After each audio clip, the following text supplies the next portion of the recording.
Well, a deadly winter storm that swept across the country over Christmas weekend is making travel a huge mess right now. More than 10,000 flights have been canceled or delayed right as people are trying to go home after the holiday. And the Bay Area is faring a little bit better than much of the country, but there's still been a lot of cancellations. Here's a live look at SFO, Oakland, and San Jose airports. People leaving the Bay and those trying to come back now having to improvise. SFO is in the best shape right now. It has seen 77 cancellations today, which is just 7% of its total flights. Meanwhile, Oakland had 160 cancellations. That's nearly 30% of their flights. Mineta, San Jose, 147 cancellations, almost 30% as well.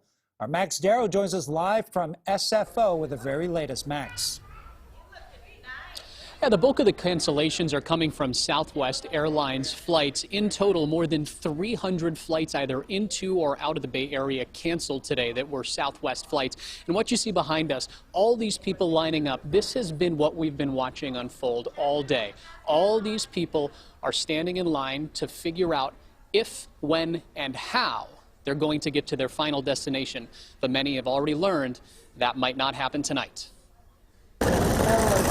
Tonight, many visitors will be spending extra time in the Bay Area after thousands of flights are canceled from coast to coast. Now we're stuck here till Wednesday. Southwest Airlines making up the bulk of the cancellations nationwide, canceling nearly 3,000 flights. The airline saying its system is experiencing disruptions due to lingering effects from the winter storm. I was connecting from Denver, one stop to Indianapolis. Derek LeSueur spent his Monday stuck in this line at SFO for several hours, often on the phone with family, trying to find another flight that'll get him back home to Indianapolis. So yeah, I say we try it, because worst case scenario, like that one gets canceled too. He says he didn't know his flight was canceled until he showed up to SFO. Walked through those doors, looked at the thing, this said I was on time, checked the app, said it was canceled, went back to this. I watched it change to canceled. Yeah, so happy holidays to me. Same story, different scene at Oakland International and at Mineta International in San Jose, where the Southwest line stretched out the door. Marcelina Gutierrez is dealing with a second day of flight cancellations. Stayed on the phone for about 3.5 hours to talk to a representative from Southwest, and I need to go back to work. And they advised me that the earliest is 28th of this month. Back at SFO, Linda Suriash worked the phone while her husband stayed in line. She was busy looking for a rental car, possibly the fastest way for them to get to Southern California to visit their son. I believe we will if we can find a car, definitely. Despite the situation, she was calm. I figure one way or the other, either today or tomorrow, we'll get to Burbank, hopefully. LeSueur has further to go and hopes this travel nightmare ends sooner than later.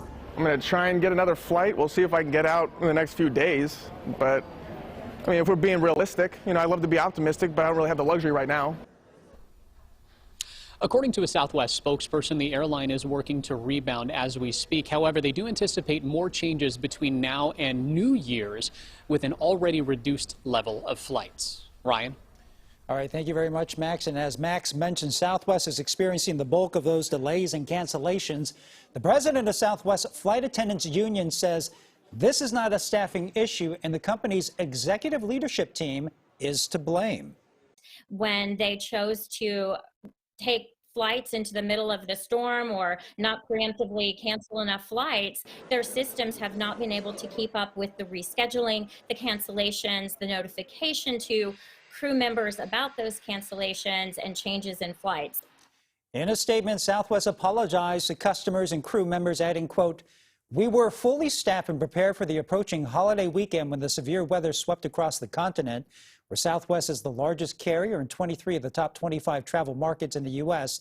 This forced daily changes to our flight schedule at a volume and magnitude that still has the tools our teams use to recover the airline operating at capacity."